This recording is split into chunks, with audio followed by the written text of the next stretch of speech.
हिंद की चादर। श्री गुरु तेग बहादुर जी सिखों के 9वें गुरु। प्रथम अध्याय प्रारंभिक जीवन।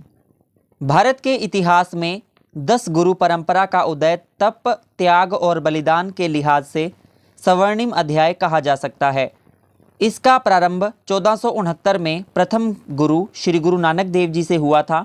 पंचम गुरु श्री गुरु अर्जुन देव जी के बलिदान 1606 के बाद परंपरा को आगे चलाने का उत्तरदायित्व श्री गुरु हरगोविंद जी को मिला। उस समय उनकी आयु 11 वर्ष थी। प्रथम गुरु श्री गुरु नानक देव जी के समय से चली आ रही परंपरा के अनुसार जब उन्हें सेहली, टोपी और माला पहनाई जाने लगी तो उन्होंने अत्यंत श्रद्धापूर्वक उन्हें तोश खाने में रखवा दिया। गुरुपद संभालने के अवसर पर उन्होंने खड्ग धारण की, वह भी एक नहीं बल्कि दो। उन्होंने इसकी व्याख्या करते हुए कहा कि एक तलवार मीरी यानी संसारिक शक्ति का प्रतीक है और दूसरी तलवार पीरी यानी आध्यात्मिक और आत्मिक साधना का प्रतीक है। गुरु अर्जुन देव जी के बलिदान ने भविष्य में आने वाले संकटों का संकेत कर दिया था और छठे गुरु श्री गुरु हरगोविंद जी ने इस इबारत को सही समय पर पढ़ लिया था। उसी में से मीरी पीरी का संकल्प निकला था। इन्हीं भविष्य दृष्टा श्री गुरु हरगोविंद जी के घर माता नानकी जी की कोख से 19 मार्गशीर्ष विक्रमी संवत 1678 तदनुसार प्रथम अप्रैल यानी कि 1 अप्रैल 1621 रविवार को एक बालक का जन्म हुआ। उसका नाम त्यागमल रखा गया था। यानी कि अगर आपसे कोई प्रश्न पूछे कि श्री गुरु तेग बहादुर जी के बचपन का नाम क्या था तो हमारा यहाँ आंसर होगा श्री त्यागमल जी। त्यागमल जी उनके बचपन का नाम था, याद रखिएगा। अमृतसर में जिस स्थान पर श्री गुरु तेग बहादुर जी का जन्म हुआ उसे आजकल गुरु के महल नाम से पुकारा जाता है। यही त्यागमल बाद में तेग बहादुर बने। आपके 4 भाई गुरु दित्ता जी, सूरजमल, अनी राय, अटल राय थे। गुरुदित्ता जी सबसे बड़े थे और त्यागमल सबसे छोटे। त्यागमल यानी कि गुरु तेग बहादुर जी सबसे छोटे पुत्र थे। आपके जन्म के समय गुरु दित्ता जी की उम्र 13 साल, सूरजमल जी की उम्र 6 साल, अनी राय जी की उम्र 4 साल और अटल राय जी की उम्र 2 साल थी। उनकी एक बड़ी बहन वीरो थी। 1928 में उनकी दादी गंगा जी का देहांत हो गया। कुछ दिनों उपरांत उनके भाई अटल राय अपनी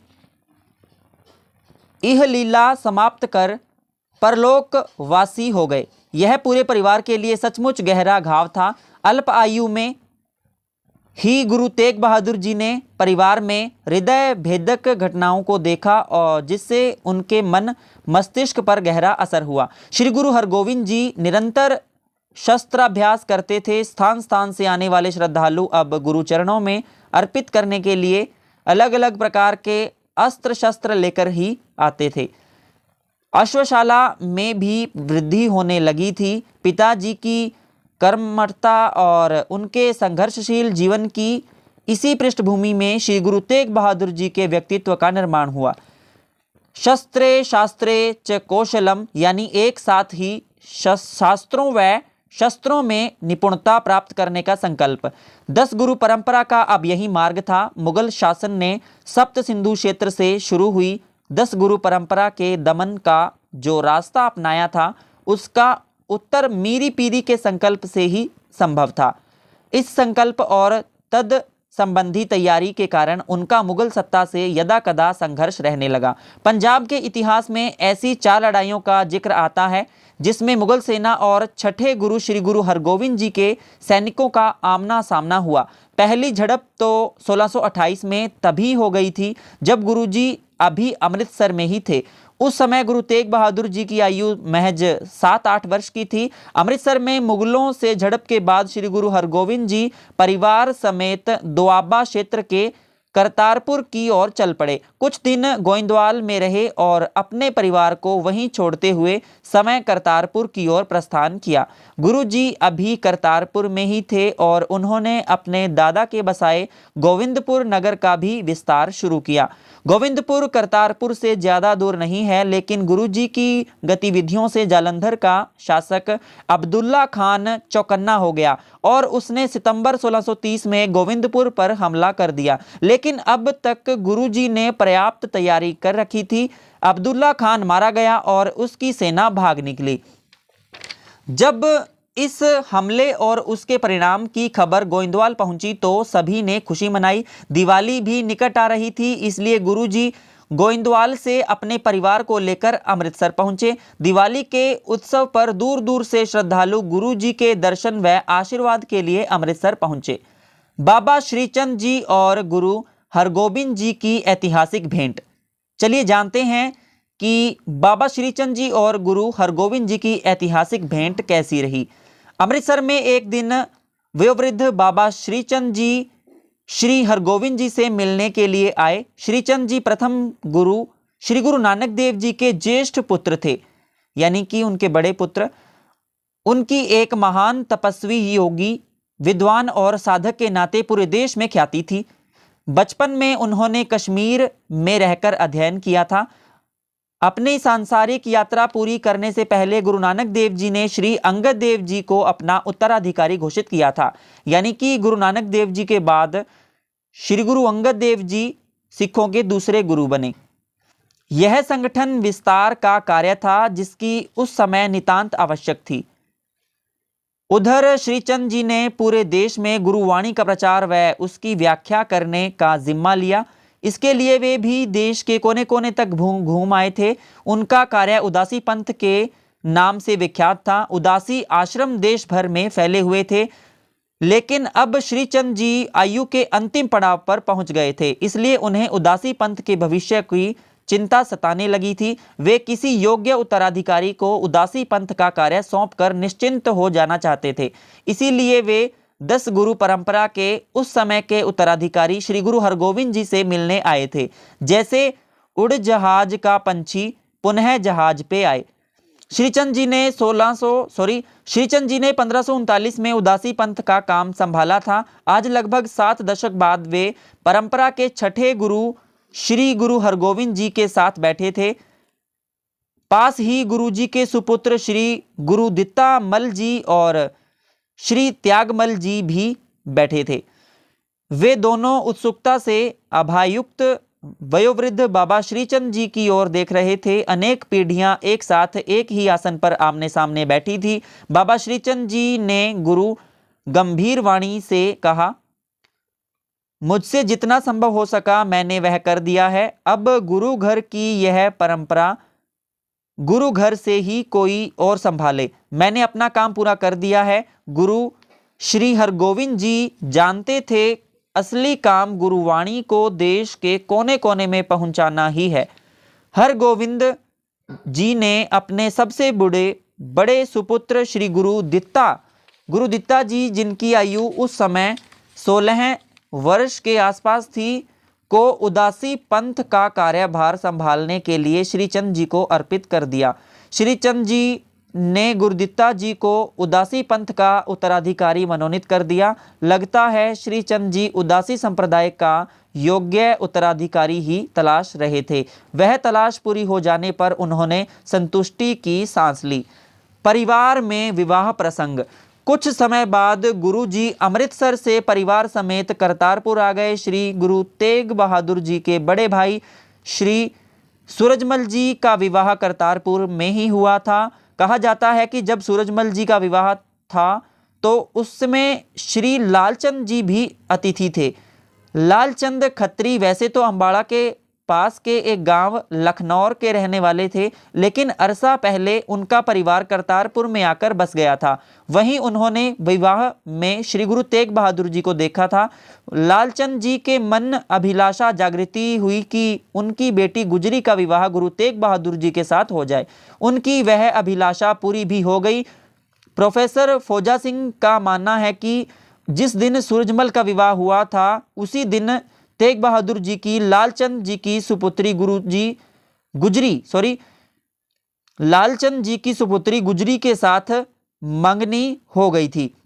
बाद उनका विवाह संपन्न हुआ। यह भी कहा जाता है कि विवाह 1629 में हुआ, लेकिन त्रिलोचन सिंह विवाह 1632 में हुआ मानते हैं। वैसे भी मंगनी और विवाह एक साथ नहीं हो सकता, यह उस समय की रीति थी। इसलिए मंगनी के कुछ साल बाद यानी कि 1632 में विवाह ज्यादा तर्क सम्मत है।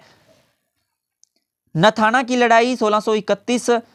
अब गुरु हरगोविंद जी ने निश्चिंत होकर अपना प्रचार कार्य शुरू किया।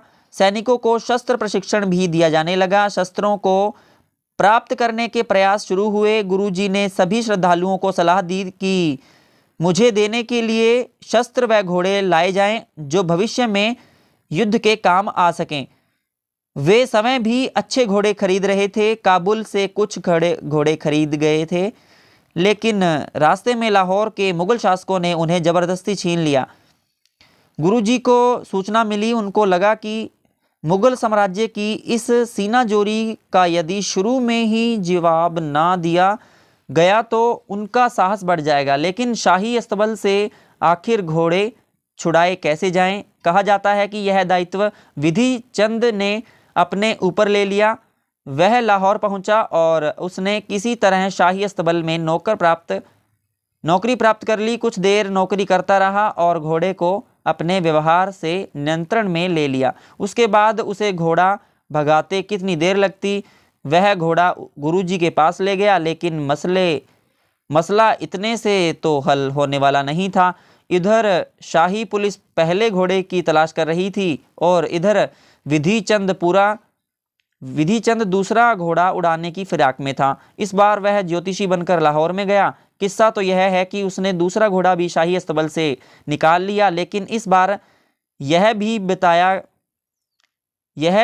बता आया कि घोड़े उसके गुरु के थे और अब उन्हीं के रहेंगे। मुगल सेना ने भी बदला और घोड़े के एक साथ लेने के लिए आक्रमण की तैयारियां शुरू कर दी। इसकी भनक गुरुजी को भी लगी। उनका अनुमान था कि लाहौर के हमले का मुकाबला करतारपुर में नहीं लिया जा सकेगा। सही तरीके से मुकाबला मालवा में ही किया जा सकता है। इसलिए उन्होंने अपने साथियों समेत मालवा की ओर कूच कर दिया। लेकिन मालवा में ऐसा कौन सा स्थान हो सकता था जहां शत्रु को अधिक संख्या में होते हुए भी करारी शिकस्त दी जा सके? इसके लिए नथाना और मरहाज के बीच का स्थान सबसे ज़्यादा उपयुक्त था। पानी के एक स्रोत के अतिरिक्त यहाँ पानी का और कोई स्रोत नहीं था। यदि इस स्रोत पर कब्जा कर लिया जाए तो पानी के अभाव में लंबी लड़ाई में दुश्मन की पराजय निश्चित थी। जनवरी 1631 को नथाना नाम स्थान पर लाहौर की सेना और गुरुजी के बीच भयंकर युद्ध हुआ। गुरुजी का अनुमान सही था। भीषण गर्मी में पानी के अभाव में मुगल सेना भागने लगी। गुरुजी के भी 1200 से भी ज़्यादा सैनिक हताहत हुए, लेकिन इस हमले में दुश्मन को दुम दबाकर भागना पड़ा। नथाना के इस भीषण युद्ध के बाद गुरुजी वापिस करतारपुर लौट आए। त्यागमल से तेग बहादुर। लेकिन मुगल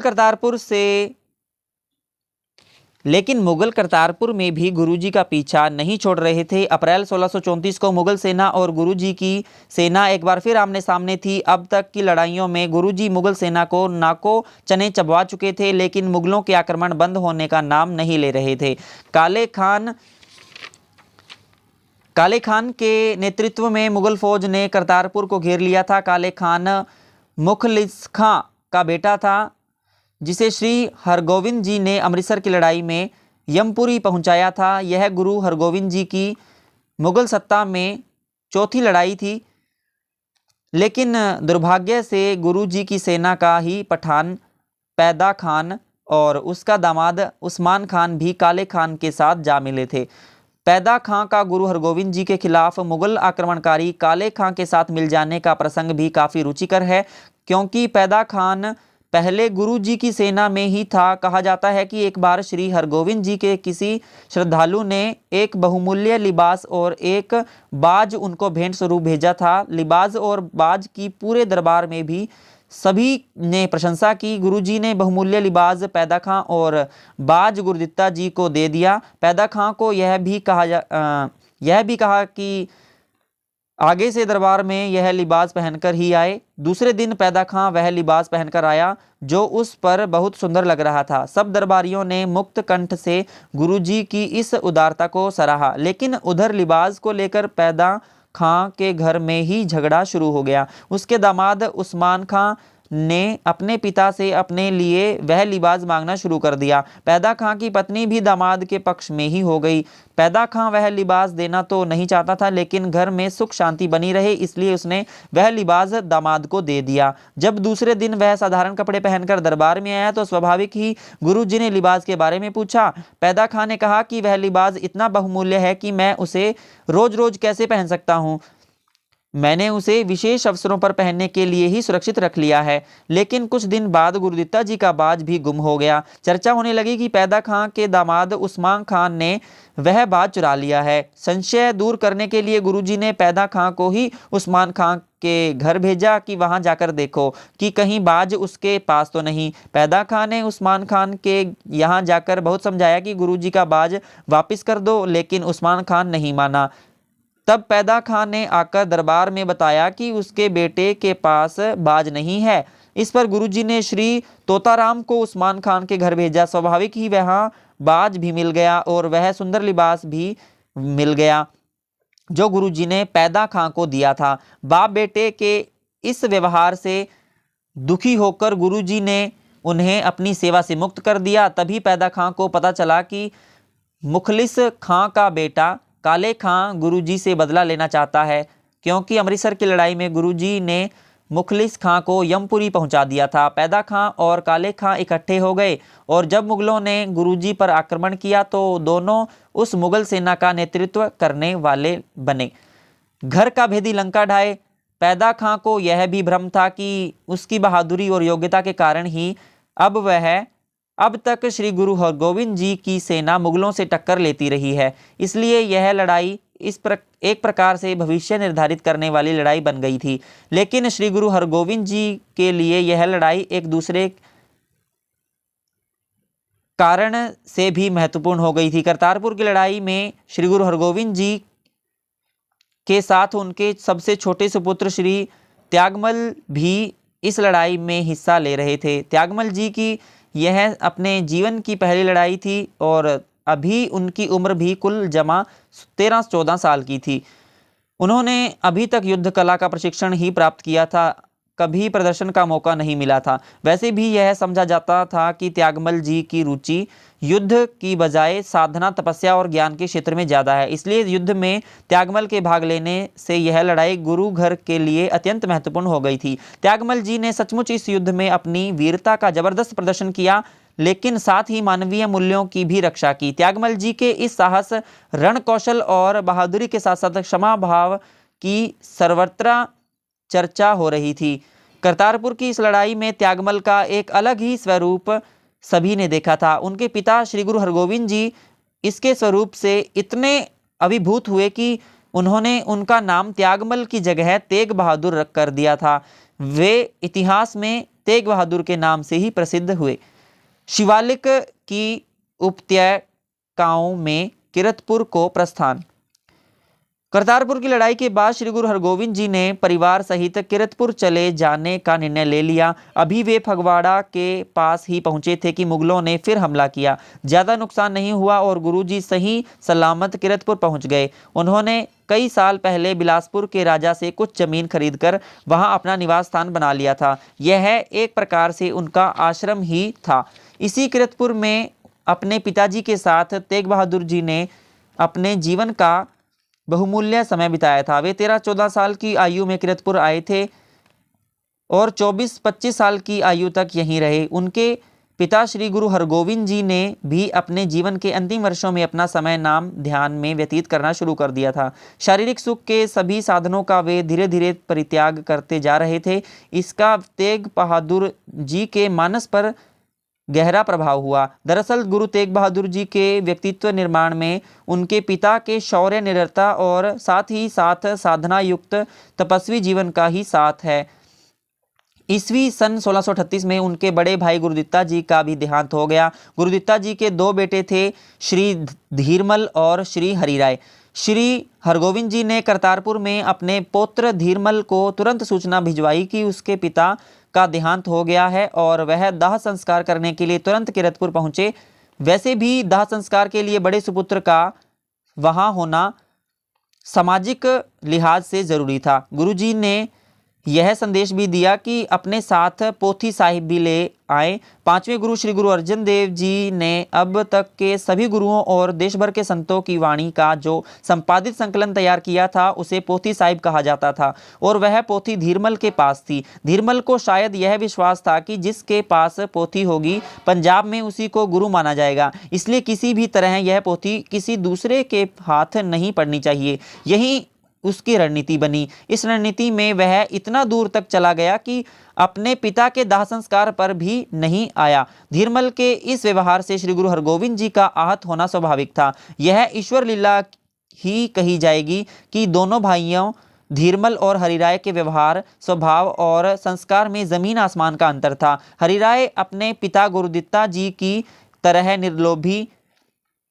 ज्ञानी और संतुष्ट प्रवृत्ति के थे और धीरमल सांसारिक लाभ हानि को ध्यान में रखकर जोड़मोड़ करने में माहिर। गुरुदित्ता जी के देहांत से तेग बहादुर जी को गहरा आघात लगा। अब उनकी 5 संतानों में से केवल गुरु तेग बहादुर जी और सूरजमल जी ही बचे थे। सूरजमल सांसारिक व्यक्ति थे, सारे परिवार की देखरेख करते थे। अपने मधुर स्वभाव के कारण उनका सभी के साथ अपनत्व था। अपने जीवन के अंतिम 10 वर्ष श्री गुरु हरगोविंद जी ने किरतपुर में ही व्यतीत किए थे। धीरे धीरे किरतपुर पूरे सप्त सिंधु क्षेत्र में एक बहुत बड़े केंद्र के रूप में विकसित हो रहा था, जहां देश भर से लोग विचार विमर्श करने व मार्गदर्शन करने के लिए आने लगे थे। यह शस्त्र विद्या और शास्त्र विद्या के अध्ययन और प्रशिक्षण का केंद्र बन रहा था। काल की गति निराली है। 1644 के फरवरी मास में ही गुरुजी ने अपनी यह लीला समाप्त होने का संकेत दे दिया। गुरुदित्ता जी के देहांत को 6 साल हो गए थे। उन्होंने समय ही घोषणा कर दी थी कि अब उनके जाने का वक्त आ गया है। लोगों में मानो दुख का सागर उमड़ पड़ा हो, लेकिन साथ ही एक जिज्ञासा भी कि गुरुजी अपना उत्तराधिकारी किसे सौंपकर जाएंगे। उनके 5 पुत्रों में से केवल 2 पुत्र श्री सूरजमल और श्री गुरु तेग बहादुर जी जीवित थे। जैसा कि पहले संकेत दे दिया गया है, श्री सूरजमल सांसारिक वृत्ति के आदमी थे। गुरु घर की विरासत में उनकी कोई रुचि नहीं थी। गुरु तेग बहादुर जी शस्त्र और शास्त्र दोनों में ही पारंगत थे। उच्च कोटि के साहित्यकार थे, स्थिति प्रज्ञ स्वभाव के थे। लेकिन श्री गुरु हरगोविंद जी ने अपने सबसे बड़े बेटे श्री गुरुदित्ता जी के छोटे पुत्र हरिराय जी को गुरु परंपरा का उत्तराधिकारी सौंप देने का निर्णय कर लिया था। श्री हरिराय जी के बड़े भाई श्री धीरमल भी इस गद्दी के इच्छुक थे, लेकिन धीरमल के स्वभाव और वृत्ति को देखते हुए हरगोविंद जी उसको उत्तराधिकारी बनाने के पक्ष में नहीं थे। गुरुजी ने एक दिन उन्होंने अपने छोटे पौत्र श्री हरिराय जी को बुलाया और सभी के सामने उनकी झोली में 5 पैसे और नारियल डाल झुककर प्रणाम किया और फिर उनकी प्रदक्षिणा करके परंपरा की विरासत उन्हें सौंप दी। इस प्रकार श्री हरिराय जी 10 गुरु परंपरा के 7वें गुरु हुए। हरिराय जी ने किरतपुर में रहते हुए अपना नया दायित्व संभाला। श्री गुरु तेग बहादुर जी का ननिहाल बकाला को प्रस्थान। श्री गुरु हरगोविंद जी ने जब अपने बड़े बेटे गुरुदित्ता जी के छोटे पुत्र श्री हरिराय जी को 7वां गुरु घोषित कर दिया तो श्री गुरु तेग बहादुर जी की माता नानकी देवी जी को आश्चर्य हुआ। आखिर गुरुजी ने अपने बेटे को, जो शस्त्र और शास्त्र दोनों में ही निपुण था, अपना उत्तराधिकारी क्यों नहीं बनाया? माँ का हृदय इस भाव में शायद वेदना कम थी और आश्चर्य ज्यादा था। लेकिन माता नानकी जी ने अपनी यह जिज्ञासा अपने पति से छिपाई नहीं। उन्होंने इसका कारण जानना चाहा। श्री गुरु हरगोविंद जी ने अपने बेटे गुरु तेग बहादुर जी को गुरुओं का भी गुरु बताया। उन्होंने नानकी जी से यह आग्रह भी किया कि उनके परलोक गमन के बाद वे अपने बेटे को लेकर अपने पीहर बकाला चली जाएं। 3 मार्च 1644 को श्री हरगोविंद जी ने अपना नश्वर शरीर त्याग दिया। नानकी जी अपने बेटे तेग बहादुर जी को लेकर बकाला अपने पीहर ग्राम आ गई। कुछ इतिहासकार मानते हैं कि करतारपुर की लड़ाई के बाद ही गुरु श्री हरगोबिंद साहिब जी ने गुरु तेग बहादुर जी को प्रेरित कर दिया था कि वे अब अपने ननिहाल बकाला जाकर वहां भजन संध्या करें। इस आदेश का पालन करते हुए वे अपने माता जी और पत्नी गुजरी जी के साथ बकाला ग्राम में रहने लगे। नवम गुरु का पद ग्रहण करने तक वहीं रहे। यदि इस मान्यता को स्वीकार कर लिया जाए तो गुरु तेग बहादुर जी बकाला में लगभग 30 साल रहे। यदि यह मान्यता स्वीकार की जाए कि अपने पिताजी के परलोकवास के बाद ही वे बकाला गए तो वे 11 अगस्त 1664 को वे को गुरु गद्दी मिलने तक वहां लगभग 20 साल रहे। वहां गुरु तेग बहादुर जी को घोर साधना तपस्या में लीन हो गए। लेकिन इसका यह अर्थ नहीं है कि वे अपने सांसारिक दायित्वों और कर्तव्य से किनारा कर गए थे। उन्होंने उनका भी उसी तत्परता से निर्वहन किया। यही नहीं, इसी कालखंड में उन्होंने देश में अनेक तीर्थ स्थलों यात्रा भी की। आज बाबा बकाला तीर्थ स्थान बन गया है। वहाँ वह भोरा जिसमें उन्होंने तपस्या की थी आज भी सुरक्षित है। अगली वीडियो में हम करेंगे द्वितीय अध्याय, जिसके अंदर होगा बाबा बकाला में निवास काल, दारा शिकोह का प्रसंग। फिर हम करेंगे श्री राम राय जी के दिल्ली जाने का प्रसंग। फिर करेंगे 8वें गुरु श्री हरकृष्ण जी का दिल्ली जाना। फिर हम करेंगे तृतीय अध्याय, बंजारा समाज ने गाया गुरु लाधोरे, बंजारों का इतिहास और प्रकृति। फिर करेंगे लबाना बंजारा समाज के मक्खन शाह लबाना की ऐतिहासिक भूमिका। फिर करेंगे गुरु लाधोरे। इसके बाद हम करेंगे धीरमल का उपद्रव, गुरु जी की उदारता, आनंदपुर की स्थापना, किरतपुर की यात्रा, आनंदपुर की स्थापना। पंचम अध्याय में करेंगे गुरु तेग बहादुर जी की मालवा यात्रा, सखी सरवर के डेरों को निष्प्रभावी करना, पूर्वोत्तर भारत की यात्रा, औरंगजेब की असम फतह की योजना। फिर हम करेंगे छठा अध्याय, आनंदपुर साहिब बना विचार विमर्श और भावी रणनीति का नया केंद्र। फिर करेंगे गुरुओं का कश्मीर से संबंध, गुरु तेग बहादुर जी का ऐतिहासिक निर्णय। 7वें अध्याय में करेंगे दिल्ली प्रस्थान और आत्म बलिदान, औरंगजेब को संदेश, दिल्ली प्रस्थान, भाई मतीदास जी, भाई दयाला जी, भाई सतीदास जी, श्री गुरु तेग बहादुर जी, भविष्य का मार्ग। 8वें अध्याय में करेंगे अंतिम संस्कार, लखी शाह बंजारा। तो दोस्तों, फिर हम करेंगे वाल्मीकि समाज ने भी ऋषि ऋण चुका दिया, खुशहाल दहिया का अभूतपूर्व बलिदान, गुरु जी के शीश का आनंदपुर पहुंचना, धर्म हेत साका जिन किया, दशम गुरु की अपने पिता को श्रद्धांजलि। यहीं पर हमारी सभी वीडियोस ख़त्म हो जाएंगी। साथियों, मिलते हैं ऐसी ही वीडियो के साथ। तब तक के लिए आप सभी का धन्यवाद। जय हिंद, जय भारत, सत श्री अकाल।